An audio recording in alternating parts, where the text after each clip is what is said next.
দৃশ্যটা অন্যরকম হতে পারত। পুরো বাংলাদেশ দল নিয়ে হাসি মুখে এয়ারপোর্ট থেকে বের হতে পারতেন লিটন দাস, কিন্তু নিজেদের দোষে কিংবা ভাগ্যের পরিহাসে লিটনকে একাই ফিরতে হয়েছে। পাকিস্তানের বিপক্ষে হাতের মুঠোয় থাকা ম্যাচ নিজেদের দোষে খুইয়ে ফাইনালের স্বপ্ন ভেঙেছে। সেই ম্যাচে খেলতে পারেননি অধিনায়ক। ভক্তদের বিশ্বাস, দারুণ ফর্মে থাকা লিটন থাকলে গল্পটা ভিন্ন রকম হতে পারত। ক্যাপ্টেন লিটনের নিজেরও আফসোস হয় কি? হ্যাঁ, অবশ্যই থাকতে পারলে তো ভালোই হতো। এশিয়া কাপে যদি আমি বলি যে বরাবর পাকিস্তান ইন্ডিয়া পাকিস্তান হচ্ছে বিগ ম্যাচ, এটা সবাই জানে। ছোটো থেকে যখন খেলা দেখি তখন দেখি এই টিমগুলো অনেক বড় বড় নাম। সো দুটো ম্যাচে আমি খেলতে পারিনি, এক কথায় বলা চলে বড় দলের সাথে এশিয়া কাপের মঞ্চে। খেলতে পারলে খুব ভালো লাগতো, পরেরটা পরে, বাট খেলতে পারলে ভালো লাগতো।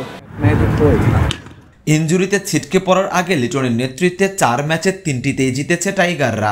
লিটন নিজেও ব্যাট হাতে সামনে থেকে নেতৃত্ব দিয়েছেন। তারপর হঠাৎই ছন্দপতন। ভারতকে বাগে পেয়েও হারানো যায়নি। পাকিস্তানের বিপক্ষে যাচ্ছে তাই ব্যাটিং পারফরম্যান্স। ক্যাপ্টেন লিটন সামনে থেকে দেখেছেন সবটাই। কেন এমন ছন্দপতন টাইগার ব্যাটারদের? সমস্যার এখানে কিছু নেই। আপনি পার্টিকুলার ডেতে যে কোনো টিমই খারাপ ক্রিকেট খেলতে পারে। আমার মনে হয় ওভারঅল আমরা বিফোর এশিয়া কাপ এবং এশিয়া কাপের প্রথম 3-4টা গেম আমরা খুব ভালো ক্রিকেট খেলেছি। ইনফ্যাক্ট ইন্ডিয়ার সাথে আমরা ভালো ক্রিকেট খেলতেছিলাম।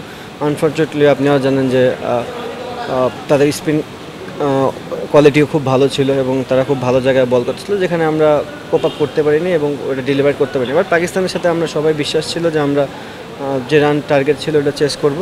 বাট ক্রিকেট সার্টেনলি যে কোনো কিছুই হতে পারে। আমার মনে হয় আমরা ওই জায়গাটা ব্যর্থ হয়েছি অ্যাজ এ ব্যাটসম্যান।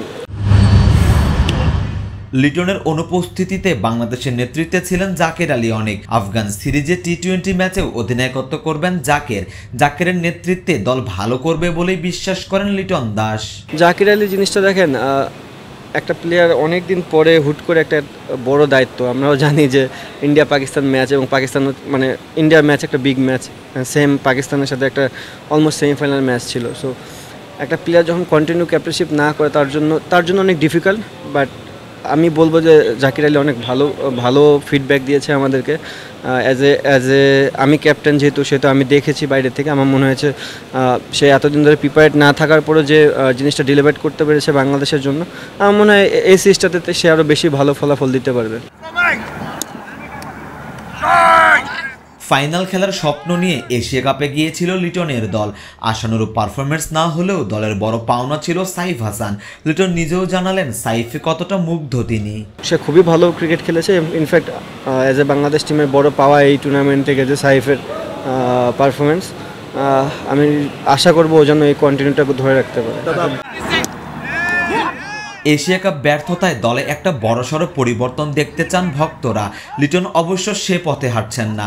2026 টি-20 বিশ্বকাপকে সামনে রেখে এই দলটিকে নিয়েই এগিয়ে যেতে চান বাংলাদেশ অধিনায়ক। বড় বড় মঞ্চে আপনার প্লেয়ার তো দরকারই, সাথে সাথে এক্সপিরিয়েন্স খুবই কার্যকর। আপনি যখন একটা প্লেয়ার কন্টিনিউ বেসিসে অনেকগুলো ম্যাচ খেলে ইন্টারন্যাশনাল খেলবে, তার জন্য ডেলিভার করাটা আর ইজি হবে।